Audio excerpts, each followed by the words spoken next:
le sel. Du sel, il en faut pour la charcuterie. D'ailleurs, cette année, là, vous voyez, dans ce sel-là, j'ai mis quand même 2 jambons frais à sécher pendant 20 jours. Et au bout de 20 jours, je les ai mis dans une fate, dans un tissu, et je les suspends là, à ma cave, et ils vont sécher jusqu'au mois de décembre. On y met également de la poitrine. On y met également du lard.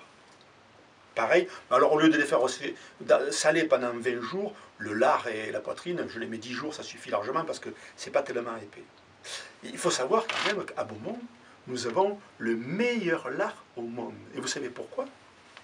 Parce que nos cochons sont élevés avec une châtaigne qui est spéciale, qui s'appelle la pourrette.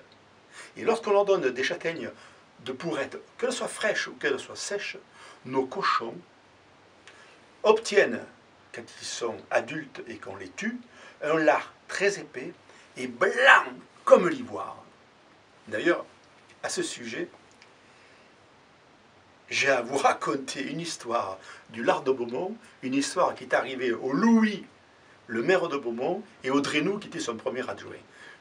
Une histoire qui remonte à 1920, au moment des élections. C'était ce qu'on appelle la campagne électorale. 1920. Vous vous rendez compte, c'était pas hier. Mais bien sûr, on me l'a raconté. Moi, je n'étais pas né. Un dimanche matin, après la messe, le Drénou et le Louis se disent « Demain, on attaque. On attaque notre campagne électorale et on va faire la tournée des gens de la Roche, c'est-à-dire là où nous sommes. » Et la tournée des gens de la Roche, ça commence par Vaneyre à la Bamba, des Dévedel, ça monte à Parnay, Charrier, c'est le nom des maisons. Hein. Toutes les maisons ont un nom. Touras, c'est ici, Clamain. Ensuite, il y avait Jean-Jean, plus loin, Broussou, rien que son nom peut vous dire que c'est loin et dans la broussaille. Et puis Jean Dallet, Lost, Patal. Et enfin, la dernière maison à visiter, c'était Adélaïde. Et alors, le Drénou et le Louis se disent, bah, écoute, si on arrive à 8 h chez Dévedel, à 11h15, 11h20, on sera chez Adélaïde, et de là, on monte à Beaumont pour être à midi. Seulement, ils se disent, il faut qu'on trouve quelqu'un qui nous fasse manger. Louis dit au Drénou, ne te fais pas de soucis. Moi, la cousine Léontine, elle était à la messe, parce que tout le monde, à l'époque, allait à la messe. La cousine Léontine, elle nous fera manger, je vais lui demander.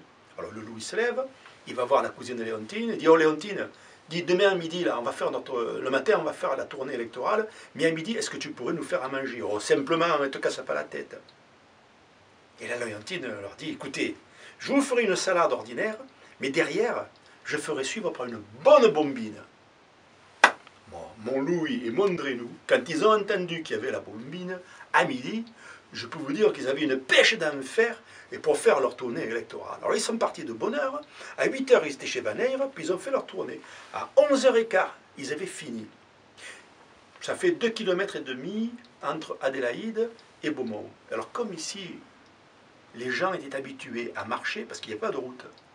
Les mariages se faisaient à pied, les baptêmes se faisaient à pied, et les enterrements, on portait le cercueil sur le dos à pied. Les cochons, où ils avançaient pas, mais on les portait, vous vous rendez compte? Eh bien là, à pied, ils avaient l'habitude de marcher. Ils ont mis à peine une demi-heure, 5 km à l'heure. Ils sont arrivés même à midi moins 5. Et à midi moins 5, c'était le moment où la Léontine les fait asseoir, leur serre la cibec, et puis fait suivre le tout après qu'ils se soient lavé les mains, hein, ça c'est important.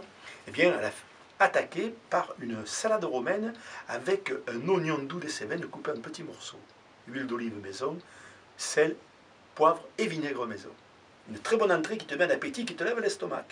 Et derrière, toute fumante, brûlante, sortie du poêle, la bombine. Elle prend sa louche et en avant, une grande louche au Drénou, une grande louche au Louis, à son mari, puis à elle, et en avant. Et puis chaque fois, il y a du laurier dans la bombine, hein, alors une feuille de laurier, hop, dans la gamelle du chien, 2 feuilles de laurier, 3, 4, 5, et en avant. Alors la gamelle du chien se remplissait de feuilles de laurier.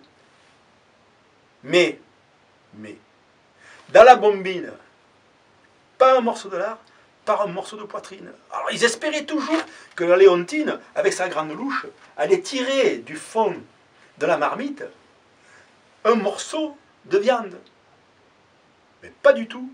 Ils ont fini la bombine, ils ont raclé le fond, Elle était bonne quand même.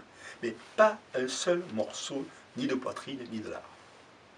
Alors quand ils sont partis, après le café, ils ont fait la bise à Léontine, en disant merci Léontine, ils ont bien remercié poliment et tout. Et quand ils se sont retrouvés tout seuls, là, tous les deux, à l'extérieur, le Drinou a dit oh, quand même ta cousine Léontine, elle répépille, elle perd la berloque. Hein.